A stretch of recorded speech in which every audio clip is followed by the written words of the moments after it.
Salut les amis, bonjour à toutes et à tous, bienvenue sur votre chaîne de News Gaming. Les amis, avant toute chose, j'aimerais sincèrement m'excuser, je n'ai pas sorti, vous l'avez vu, de récap dimanche dernier. Vous le savez, en ce moment, c'est assez compliqué, je vous l'avoue, j'avais pas le temps, franchement, de préparer une récap qui me demande quand même pas mal de travail et je trouvais pas le temps nécessaire à le faire. Et je vous le confesse aussi, j'avais pas assez d'énergie pour la réaliser. Vraiment, je m'excuse vraiment profondément. Je vais travailler dur et normalement le week-end prochain, il y aura la récap. Tout ira bien, vous inquiétez pas. Et puis les vidéos reprennent. Ça me fait vraiment très plaisir de vous retrouver, de redémarrer une semaine de news gaming.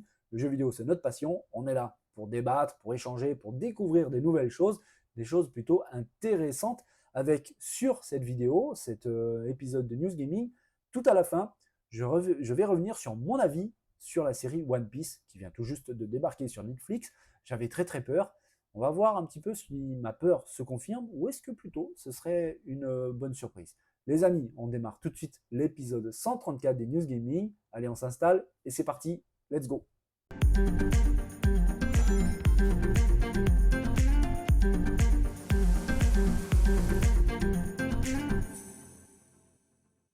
Les amis, on va démarrer cet épisode 134 des News Gaming avec un petit focus sur Starfield, le jeu, le méga hit de Bethesda et de Xbox, clairement divise. Il y en a certains qui le trouvent magnifique, vraiment très beau. Moi, je fais un petit peu partie de ces gens-là, parce que c'est vrai, il faut se rendre à l'évidence, certains panoramas, certains paysages, franchement, le jeu est plutôt pas mal, c'est clair, avec des effets de lumière, de couleurs, d'éclairage plutôt bien choisi et vraiment bien réalisé. Il suffit de voir un petit peu cette vidéo pour le reconnaître. Starfield est plutôt joli.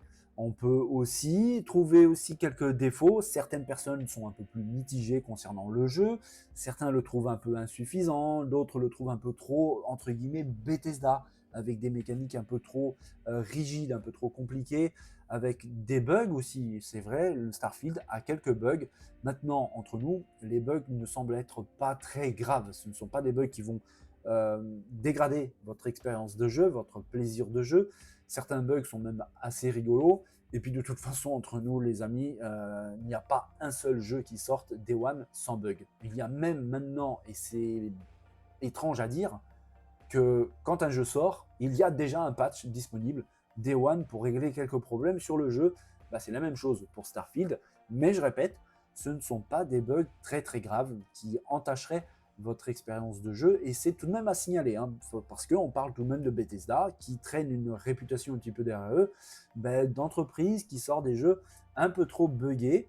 Mais là, pour Starfield, d'ailleurs, il y avait eu un responsable de chez Xbox ou Bethesda, je ne me souviens plus, qui avait déclaré que Starfield, à sa sortie, sera très certainement le jeu le moins buggé de toute l'histoire de Bethesda. Force est de reconnaître qu'il a eu raison, je ne peux pas lui enlever ça. Le jeu a quelques petits soucis par-ci par-là, mais franchement, il n'y a rien de grave. Il est parfaitement jouable en l'état, on a énormément de plaisir en l'état, et d'ailleurs, en parlant de plaisir, le jeu donne beaucoup. On peut lui retirer beaucoup de choses, mais n'empêche que le jeu offre énormément de contenu, beaucoup de choses. Il y a énormément à visiter, à voir, à explorer, à looter, à prendre, à récolter. C'est une folie. Le contenu est absolument colossal. Et dans ce sens, je pense, peut-être à juste titre ou pas, mais je pense que les petits bugs qu'il peut avoir sont quand même plutôt pas mal compensés par tout ce que le jeu a à offrir et qui, dans l'état actuel, on n'a pas encore tout découvert. Parce que vous pouvez finir le jeu une fois, deux fois, trois fois, eh bien vous n'aurez pas encore terminé le jeu. C'est aussi fou que ça, mais c'est vraiment le cas. Et encore, c'est pas fini. C'est pas fini parce que je vous l'avais dit les amis, que Bethesda était en train de basculer certaines équipes, le plus gros des équipes, pour continuer le développement d'un autre jeu. Continuer, c'est un grand mot, peut-être même on pourrait dire pour véritablement débuter le développement d'un autre jeu. D'ailleurs, on en a parlé il n'y a pas longtemps sur la chaîne, ce jeu c'est The Elder Scrolls 6. Le jeu est très attendu par énormément de fans. Ça y est, Bethesda vient de reprendre véritablement le développement de ce titre, mais je vous avais déclaré aussi que Bethesda allait laisser quand même une petite équipe pour assurer le suivi du jeu, le SAV, donc régler les quelques bugs qu'il y a, et puis aussi forcément travailler sur le contenu additionnel. Je vous l'avais déclaré que Bethesda était en train de travailler sur du contenu additionnel. On connaît déjà le nom du prochain DLC qui s'appelle Shattered Space. Normalement, c'est un DLC assez gros au contenu narratif. Il devrait arriver normalement courant de l'année prochaine. Si vous regardez le calendrier, l'année prochaine, c'est dans pas très très longtemps. Alors attention, ça ne veut pas dire que ça va arriver, par exemple, pendant le premier trimestre de 2024, mais quand même, ça va arriver courant 2024. Et quand on voit ce que le jeu propose déjà, j'ai vraiment hâte de voir ce que va proposer ce DLC qui va rajouter, je pense, énormément de choses au jeu de base. Et il n'y a pas que ça. Je vous avais déclaré aussi que le studio Bethesda avait mis au point et avait mis à disposition des modeurs des outils spécifiques pour pouvoir laisser libre cours à l'imagination des modeurs pour, en gros, travailler sur le jeu, proposer du contenu additionnel. Certains sont déjà en train de travailler sur d'autres quêtes, d'autres scénarios, des planètes supplémentaires, du contenu à rajouter sur les planètes déjà existantes. Énormément de choses vont arriver. Et à titre d'exemple, quand on voit Skyrim, par exemple, qui est sorti déjà il y a plus de 10 ans, je crois, si je ne dis pas de bêtises, c'est dans les 12 ans, mais quand on voit le succès encore au jour d'aujourd'hui de ce jeu qui est encore massivement joué et qui propose une tonne de choses en très grande majorité rajoutées par les modeurs, on peut imaginer un petit peu la même chose sur Starfield. Ça sent très bon et ça s'annonce surtout énorme et colossal. Donc on verra. Toujours est-il qu'il y a déjà des modes disponibles pour le jeu. Oui, il n'est pas encore sorti, je rappelle, c'est demain, mercredi 6 septembre, que le jeu Starfield sort officiellement. Là, vous pouvez déjà l'avoir en accès anticipé, mais le jeu n'est pas encore sorti. Et pourtant, les modeurs n'ont pas perdu de temps. Ils ont déjà proposé pas mal de choses. On a par exemple l'apparition de nouveaux skins, des skins pour les armes par exemple, des skins pour les vaisseaux, des skins pour les personnages, mais ça c'est les modes les plus simples. Il y en a certains qui ont déjà travaillé sur une sorte de DLSS pour proposer plus de performance graphique au jeu. Il y en a certains qui ont réglé un petit peu entre guillemets le problème de caméra qui est trop zoomée, les caméras la Bethesda, trop zoomées pendant les dialogues, cette caméra où on voit vraiment l'interlocuteur, le PNG devant vous, beaucoup trop zoomé, ça peut être désactivé. Aussi un mode très intéressant pour les PC, par exemple, prendre en charge de manière plus fine les ombres pour pouvoir baisser un petit peu les ressources au niveau du PC. Il y a beaucoup de choses qui sont déjà disponibles. Il suffit d'aller se promener sur le site Nexus Mode pour s'en rendre compte. C'est déjà pas mal. Je me suis promené, il y a déjà 6 pages entières de modes déjà inclus et faites pour le jeu, et des modes très très intéressants, déjà des armes supplémentaires, des choses vraiment intéressantes, et d'autres modes un peu plus drôles, plus sympas, qui ne servent vraiment à rien. Vous le savez, dans le jeu, il y a une lampe de poche, et cette lampe de poche, par exemple, on peut s'en servir pour projeter une image, et certains s'en ont servi pour projeter l'image du visage de Phil Spencer sur le décor, les murs, les objets. Ça sert strictement à rien, c'est plutôt drôle et fun. Et à noter qu'il y a d'autres modes aussi un peu dans la même idée pour projeter par exemple le visage de Nicolas Cage, le visage de Todd Howard, le boss de Bethesda, et bien d'autres. Même le logo de Batman, ça n'a absolument aucun sens. C'est vraiment pour le fun, c'est vraiment drôle. Les modeurs travaillent d'arrache-pied pour proposer du contenu additionnel, modifier certains réglages du jeu pour le rendre un peu plus facile, entre guillemets. Et puis certains proposent des choses très très drôles. Toujours est-il que c'est en route. Déjà, ça va être vraiment sympa, à mon avis. Et puis, on fera compter aussi pour Bethesda pour proposer aussi du contenu additionnel. Vous le savez, donc je vous l'ai dit, Shattered Space est déjà en développement chez le développeur éditeur et ça arrivera normalement au courant de semaine prochaine. Le jeu divise, c'est vrai, mais le jeu a un gros succès. Ça, c'est clair et net. Et pourtant, il n'est pas encore sorti, je le rappelle. Mais déjà, il suffit d'aller voir sur Steam pour se rendre compte que le jeu vraiment attire l'œil, rend les gens très très curieux parce que on a atteint sur Steam un pic de plus de 245 000 joueurs simultanés pour un jeu qui n'est pas encore sorti officiellement, avec une moyenne à peu près de 100 000 joueurs en même temps, avec un pic de plus de 600 000 spectateurs pour voir le jeu tourner. C'est dire s'il attise la curiosité, ce serait vraiment peu. Et ça, pour un jeu qui n'est pas encore sorti, je le rappelle, ce sera dès demain. Donc c'est sûr et certain que tous ces chiffres vont exploser. Donc oui, c'est vrai, Starfield divise. Starfield peut être assez clivant. Certains l'adorent, certains le trouvent absolument génial. D'autres peuvent presque le détester parce qu'ils ne s'y trouvent pas à l'intérieur parce qu'il le trouve un peu trop limité dans ses possibilités avec des bonnes idées, ok, mais ça va pas assez loin. Et d'autres vont le trouver absolument fabuleux parce qu'il propose énormément de contenu, parce qu'on peut le recommencer plein de fois sans jamais véritablement le terminer. Bref, il fait partie de ces jeux qui divisent, mais qui ont quand même un énorme succès. On verra, j'espère vraiment que oui, il aura beaucoup de succès, tout simplement parce que il y a des développeurs qui bossent derrière pour ça, qui ont eux des familles, et ainsi de suite. Vous connaissez un petit peu ma philosophie sur le sujet. Je n'aime pas quand un jeu vraiment ne fonctionne pas parce que ça peut impacter énormément de choses derrière. Là, de savoir que Starfield a beaucoup de succès sur Steam, hein, pour l'instant il n'est pas encore sorti sur Xbox de manière définitive, hein, c'est demain, mercredi 6 septembre, franchement, c'est rassurant pour les équipes de Bethesda qui en avaient véritablement besoin. On avait dit souvent qu'il ne fallait pas qu'ils se loupent là-dessus. Apparemment, c'est le cas. Ils ne se sont pas loupés. On verra par la suite comment ça va se passer. Le travail des modeurs, le travail des développeurs avec ce DLC qui arrive donc l'année prochaine. Mais en tout cas, dès le début, ça sent déjà plutôt pas mal pour Starfield. Allez, on va faire un petit tour du côté de chez Nintendo qui travaille d'arrache-pied pour la prochaine génération de machines. Alors pour l'instant, on ne connaît pas son nom. Nintendo n'a absolument rien déclaré d'officiel sur cette console. Oui, ils sont en train de travailler dessus, mais on ne sait pas comment elle va s'appeler. On pourrait imaginer Switch Pro, Switch 2, peut-être même toute autre chose. Nintendo peut très très bien partir sur une autre dénomination. Là, pour des raisons pratiques, soit je dis prochaine console du constructeur de Nintendo, soit je dirais Switch 2, vous comprendrez très bien les amis pourquoi. En fait, il y a déjà pas mal de leaks sur la console.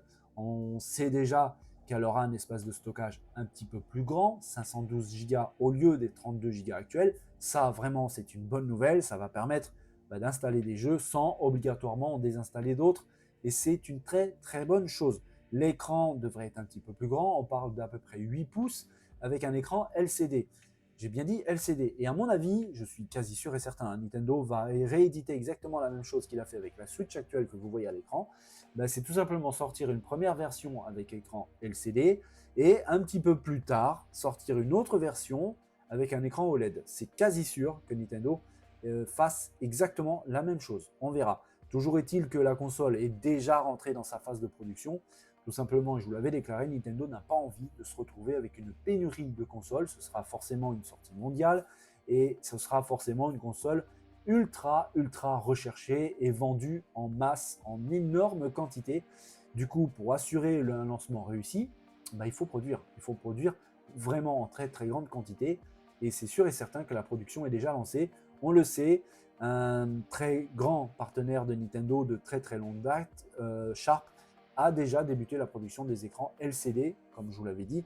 Et donc on verra bientôt, je pense, Nintendo va déclarer certaines choses très intéressantes concernant la date de sortie de la console, ou en tout cas peut-être un reveal de la machine prochainement. Ça, on verra. Là, on a affaire à d'autres leaks, d'autres rumeurs, des choses plutôt croustillantes, qui vient d'un leaker sur Twitter qui a déclaré que la console devrait peut-être être équipée d'une caméra. Ça peut être sympa, on verra un petit peu ce qu'il en est. À mon sens, je ne sais pas trop l'utilité, je sais pas, on verra. Mais en tout cas, il est possible qu'elle soit équipée d'une caméra. Maintenant, il y avait d'autres rumeurs, je vous en avais parlé sur la chaîne, qui faisaient état d'une probable compatibilité avec la VR. Est-ce que cette caméra a un rapport avec cette compatibilité VR? Je n'en sais absolument rien. Toujours est-il que ça pourrait faire un petit peu sens. On attend des détails concernant tout ça par Nintendo pour en avoir le cœur net. La console devrait être rétro-compatible, malgré le fait que le port cartouche serait plus grand. Parce qu'en effet, les cartouches de la console, apparemment, seraient plus grandes que les cartouches actuelles. Mais malgré ça, la console aurait une rétro-compatibilité avec les jeux de la Nintendo Switch actuelle. On le sait, et je vous l'avais déjà déclaré, que certains studios avaient déjà reçu des kits de développement, notamment le studio Mercury Steam, studio espagnol. Mais ce n'est pas les seuls. On apprend aujourd'hui que Sega aurait reçu des kits de développement pour la prochaine console de Nintendo, mais aussi Square Enix. Donc en fait, on peut très bien imaginer que Sega est déjà en train de travailler sur Persona 6 sur la prochaine console de Nintendo, et surtout, une grosse rumeur fait état d'un Final Fantasy VII Remake par Square Enix sur la prochaine console. Ce leaker, comme je vous disais sur Twitter, a déclaré d'ailleurs concernant Final Fantasy VII Remake Et je cite, Final Fantasy VII Remake a un rendu similaire à la version PS5 et tourne de la même façon. Donc ça, c'est une très belle et très grosse nouvelle. Est-ce que c'est crédible? Est-ce qu'il faut y croire? Franchement, les amis, je ne sais pas. Ça reste tout de même très intéressant parce qu'en fait, il y avait des grosses déclarations concernant les possibilités et la puissance de la machine qui la rapprochaient vraiment d'une PS4, PS4 Pro. Là, si on commence à avoir un Final Fantasy VII Remake d'un rendu et de la manière dont il tourne très proche d'une PS5, bah, ça peut vraiment donner confiance quant aux possibilités de la console.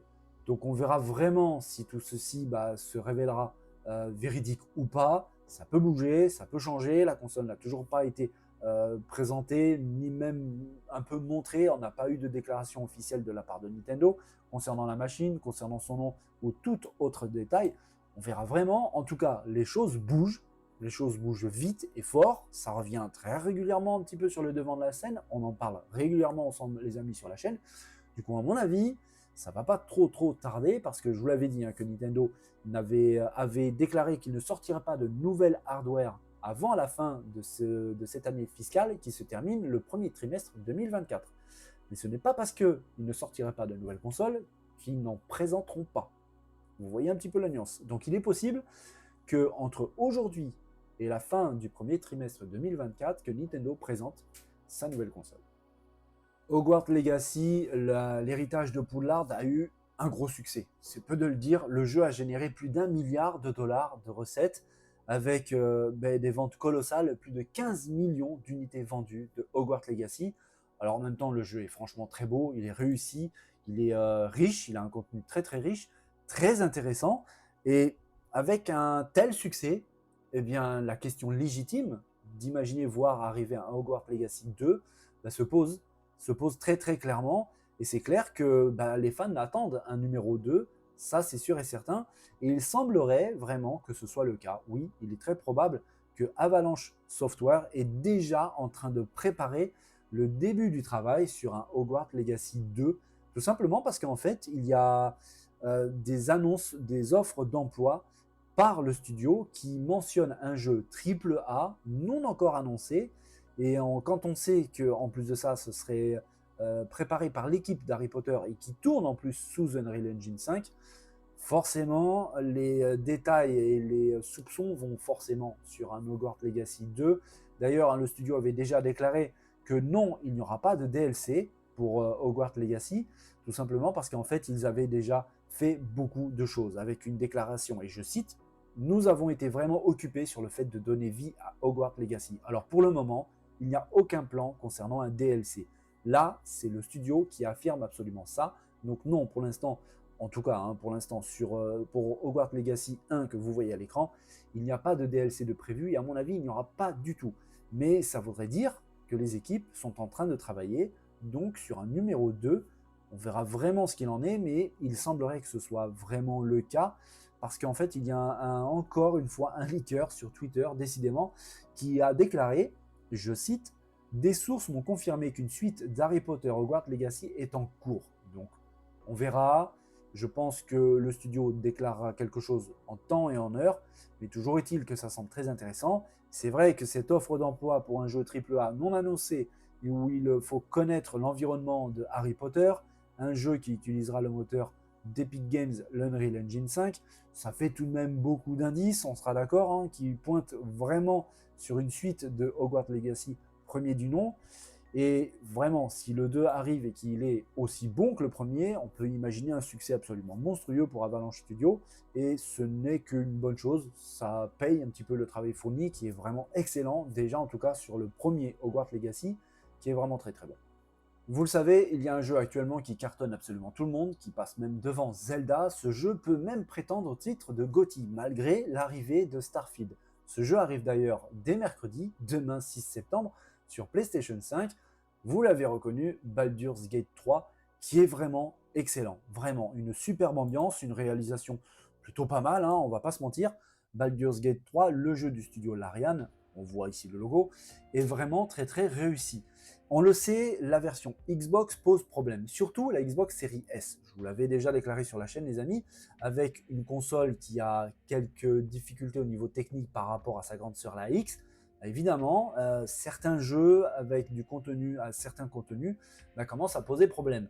Baldur's Gate 3 a une fonctionnalité d'avoir un écran splitté et la série S a du mal à gérer ça. Alors le studio travaille d'arrache-pied pour tout de même implanter cette fonctionnalité dans la série S, mais ils ont quand même décidé, en concertation avec Phil Spencer, le boss de Xbox, de mettre toutes les ressources sur la version série X pour la sortir le plus vite possible. Et à ce titre, le réalisateur du jeu a déclaré quelque chose d'assez intéressant pour répondre à des questions de IGN quant à une possible fenêtre de sortie sur console Xbox Series X, et il a déclaré: il s'agit de 2023, et 2023 se rétrécit entre septembre et novembre. Donc oui, aussi vite que possible, honnêtement. Et il a renchéri en disant: la version Xbox Series X était déjà en bon état la dernière fois que je l'ai examinée. Nous allons donc nous contenter de faire le tour de la question. D'accord? Qu'est-ce que nous devons encore faire? Il y a encore beaucoup de choses à faire pour la finaliser, mais je pense que du point de vue du contenu et du point de vue technique, nous sommes déjà très proches du but. Donc oui, la Xbox Series X va bénéficier de Baldur's Gate 3 avant la petite sœur, la série S. C'est normal, je vous l'ai dit. Les ressources humaines et techniques sont vraiment poussées pour finaliser ce jeu sur Xbox Series X. Je vous l'ai dit, la version PS5 sort très bientôt, demain, mercredi 6 septembre, en même temps que Starfield. Et la version sur Xbox Series X sortira un petit peu plus tard, entre ce mois-ci, mois de septembre, et le mois de novembre. On verra, moi j'ai vraiment hâte de le faire parce que c'est un jeu vraiment qui, en tout cas sur le papier, me plaît beaucoup. J'aime beaucoup le contenu et je suis assez curieux. Maintenant, à la maison, pour l'instant, je n'ai que la Xbox Series X, donc il va falloir que je me montre un petit peu patient.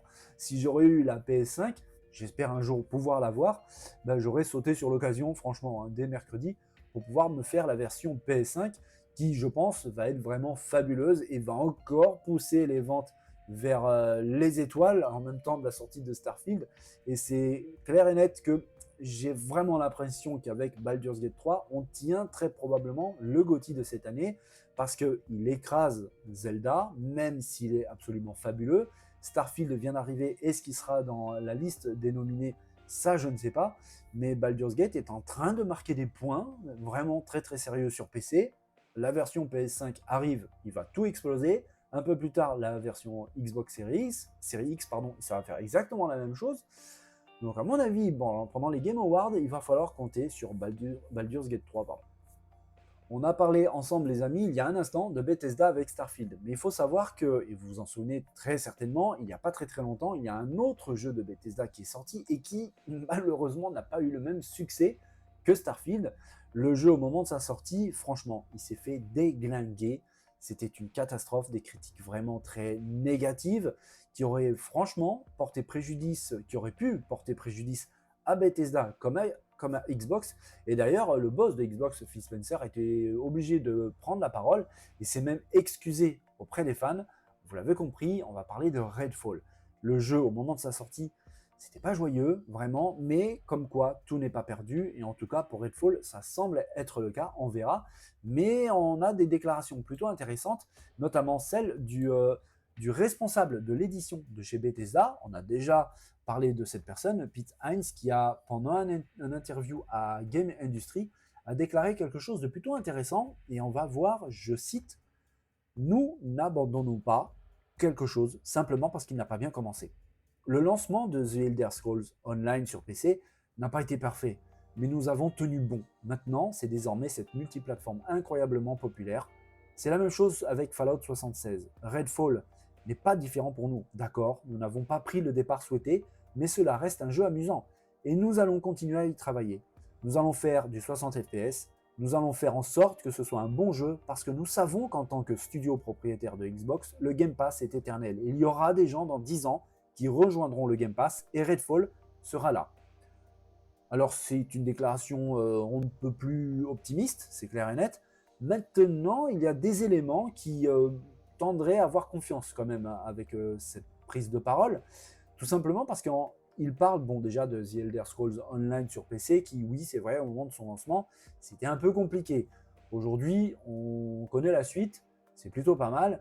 On va voir pour le reste, mais c'est vrai que le studio avait promis, déclaré du 60 FPS au moment de sa sortie, bah, ça n'a pas été le cas. Les mises à jour qui ont été éditées n'ont toujours pas apporté ce 60 FPS, pardon, mais je pense sincèrement que ça va venir. Parce que quand on prend du recul et qu'on aborde le sujet assez épineux de sortie d'autres jeux, par exemple Cyberpunk 2077, ceux qui s'en souviennent, c'était véritablement une catastrophe également. Ça a apporté beaucoup de préjudice au studio CD Projekt. Le jeu, au moment de sa sortie, était buggé de partout, il n'y avait pas grand-chose qui allait, c'était plutôt moche, malgré une promesse absolument énorme.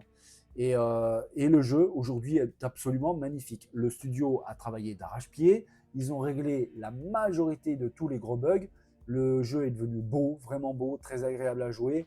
Et vraiment, aujourd'hui, c'est un succès. Alors, certains parlent de miracle ou autre, je ne sais pas. Mais toujours est-il que oui, Cyberpunk 2077 est vraiment, vraiment devenu bon. Donc, je me dis, si c'est possible avec certains jeux, par exemple Cyberpunk, ben pourquoi pas avec Redfall. Parce que c'est vrai que le jeu est bourré de bugs, très clairement, il y a plein de choses qui ne vont pas. Mais j'ai eu des retours de joueurs qui ont eu la possibilité de le faire et qui ont tout de même déclaré qu'on s'amuse vraiment pas mal dans Redfall. Le jeu est fun, le jeu est plutôt agréable. Certes, il n'est pas parfait, il est bourré de bugs, il y a beaucoup, beaucoup de choses qui ne vont pas, mais c'est vraiment agréable à y jouer, c'est fun, c'est drôle.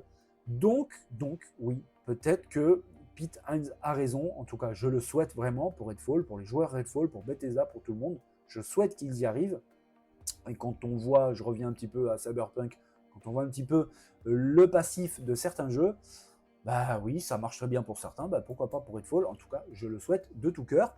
Le jeu est vraiment pas mal, et même moi, j'ai envie de l'essayer, on verra, on va laisser passer un petit peu quelques temps, voir si Bethesda arrive à régler la majorité des problèmes, pourquoi pas apporter du 60 FPS pour un jeu FPS, c'est quand même pas mal, donc on verra, mais on va leur laisser le temps, moi perso, j'y crois. Les amis, on va aborder un sujet qui n'est pas du gaming, même si dans cette saga, il y a des jeux qui sont déjà sortis. Évidemment, on va aborder le sujet de One Piece. Je suis fan de cette saga, je suis fan du travail du mangaka Eiichiro Oda, qui, avec son cerveau complètement dingo, nous a pondu un truc de malade avec One Piece. Les environnements, l'histoire, les personnages, certains ultra charismatiques, les pouvoirs, le monde de One Piece est une dinguerie. C'est vaste, c'est riche, c'est varié, c'est complètement fou. Et je ne vous cache pas qu'au moment où Netflix a déclaré qu'il allait s'attaquer à One Piece en version live, j'ai eu peur. J'ai eu peur pour deux raisons. Et je vais vous les dire. Lesquels? Alors j'ai eu peur déjà parce que force est de constater que les adaptations manga en live, que ce soit film ou série, à chaque fois c'est une catastrophe. À chaque fois c'est une catastrophe. On pourrait citer Cowboy Bebop, on pourrait citer Death Note, on pourrait citer Full Metal Alchemist, on pourrait citer en film, si on peut appeler ça un film, Dragon Ball Evolution, qui était une catastrophe monstrueuse, vraiment. Akira Toriyama, il aurait dû porter plainte en fait au moment de la sortie de ce truc. Mais ça m'a fait vraiment peur. Déjà pour ces raisons.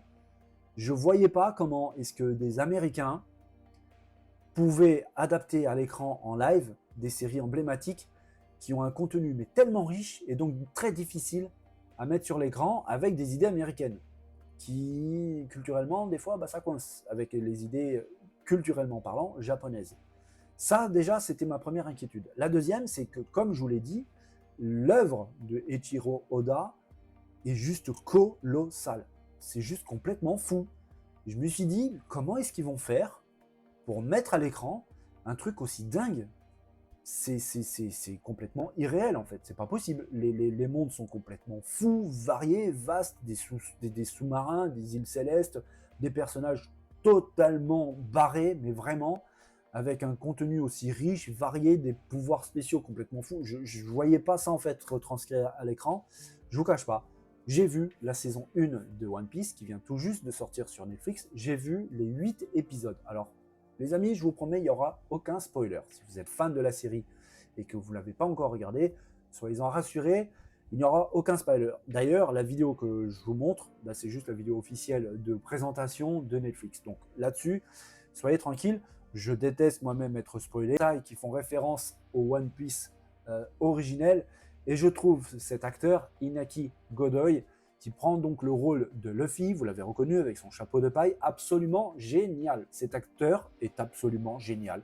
Il vit le personnage, en fait, c'est lui Luffy. C'est aussi simple que ça, c'est Luffy. Il s'est approprié le rôle, il s'est approprié la vie de Luffy et le joue absolument à perfection. C'est incroyable d'ailleurs. C'est vraiment incroyable. Le monde de One Piece est absolument dingue, colossal, monstrueux. Bref, on pourra utiliser tous les termes qu'on veut. C'est absolument fou. Et j'ai hâte de savoir comment ils vont gérer la suite. Parce que pour ceux qui connaissent la série, il y a des personnages complètement dingues qui arrivent, vraiment. Et j'ai hâte de voir, par exemple, comment ils vont traiter Tony Chopper. Par exemple, j'ai hâte de voir comment ils vont traiter d'autres personnages qui vont arriver plus tard, Frankie, par exemple. Ça semble vraiment fou. Et là, je parle juste de l'équipage de Luffy, hein, des pirates, de la bande de pirates de Luffy. Parce qu'on se rappelle de certains ennemis, ça va être complètement dingue. Surtout que la saison 2, si on suit la trame, normalement, ça va aborder l'ennemi, un des grands ennemis de Luffy, c'est Crocodile. Ça promet beaucoup, en tout cas, ça s'annonce très intéressant. Je pense que Netflix va attendre un petit peu, voir si le succès est au rendez-vous pour la première saison, parce que c'est cette donnée en fait qui va conditionner le développement, le travail pour la saison 2 ou pas. J'espère vraiment qu'ils vont le faire, parce que quand je vois le travail fait sur cette première saison, qui est vraiment très bon, je vous l'ai dit, il y a des défauts, tout n'est pas parfait, on peut revenir sur plein de petits détails qui ne vont pas, mais n'empêche que c'est plaisant à regarder, c'est vraiment agréable. J'ai avalé les 8 épisodes d'une manière fluide, sans me poser de questions. Alors après, mon jugement à moi, prenez pas tout ça du pied à la lettre, parce que je suis vraiment fan de la série. Donc du coup, j'avais vraiment l'impression de lire un manga de temps en temps. Pour ceux qui ne connaissent pas, on verra. Mais en tout cas, c'est vraiment bon. C'est agréable. Les acteurs sont excellents, vraiment. Pas tous, mais vraiment très très bons. L'acteur qui joue le rôle de Luffy, il est complètement fou. Il s'est approprié le rôle. C'est complètement dingue. Je ne pensais pas à ce point-là, vraiment. Hein. C'est complètement fou. Donc on verra si Netflix travaillera sur une saison 2. Sincèrement, je l'espère. En tout cas, si c'est le cas, c'est pas pour tout de suite. Toujours est-il que pendant cette saison, vous verrez, si vous la regardez, il y a des petits détails, des petits easter eggs un petit peu partout qui apparaissent pendant les épisodes, qui tracent déjà un petit peu le chemin pour la saison 2. Donc ça peut être une indication. Je pense que Netflix a vraiment envie de pousser encore un petit peu plus loin. Sincèrement, je leur souhaite bon courage, parce que ceux qui connaissent One Piece, ça ne sera pas de tout repos. Mais si vraiment ils y arrivent, je pense que Netflix tient là une saga complètement folle, complètement dingue, qui mérite beaucoup de respect. Mais s'il est traité de la même manière que cette première saison, franchement, c'est tout bon. Et bien voilà les amis, c'est tout ce que j'avais à vous dire pour aujourd'hui, pour cet épisode 134 des News Gaming, avec des choses très intéressantes, et ça va revenir encore et encore, parce qu'il y a le Tokyo Game Show qui approche, il y a le Nintendo Live à Seattle aussi qui approche, et mon petit doigt me dit, vous savez, hein, il n'est jamais très très loin, que Sony est en train de préparer un State of Play bientôt, possiblement ce mois-ci, le mois de septembre. Donc on verra, on le sait maintenant que Sony, de la même manière que Nintendo, nous balance la news quasiment la veille de l'apparition de son événement numérique sur YouTube. Donc on verra, mais je pense, hein, ça commence un petit peu à sentir bon de ce côté-là. Les amis, sincèrement, j'espère que cette vidéo vous a plu. Si c'est le cas, n'hésitez pas à balancer tous vos pouces, les plus beaux pouces que vous pouvez balancer, à partager la vidéo, bien évidemment. Et sincèrement, je vous remercie infiniment. Et puis, bien sûr, la zone de commentaires. Qu'est-ce que vous avez pensé de cette vidéo? Est-ce que, comme moi, vous avez vu One Piece et comme moi, vous avez été agréablement surpris, voire même peut-être le contraire, pas du tout, vous n'avez pas aimé, ou est-ce que tout simplement One Piece, c'est pas votre tasse de thé? Bref, on peut échanger et débattre de tout ça ensemble, les amis, dans la zone des commentaires. Je vous souhaite à tous une belle et bonne journée. Portez-vous bien, prenez soin de vous. N'oubliez pas de vous amuser, c'est très important. Et je vous dis à très vite, très bientôt, dès demain, pour un nouvel épisode des News Gaming. Les amis, bonne journée à tous. Bye bye.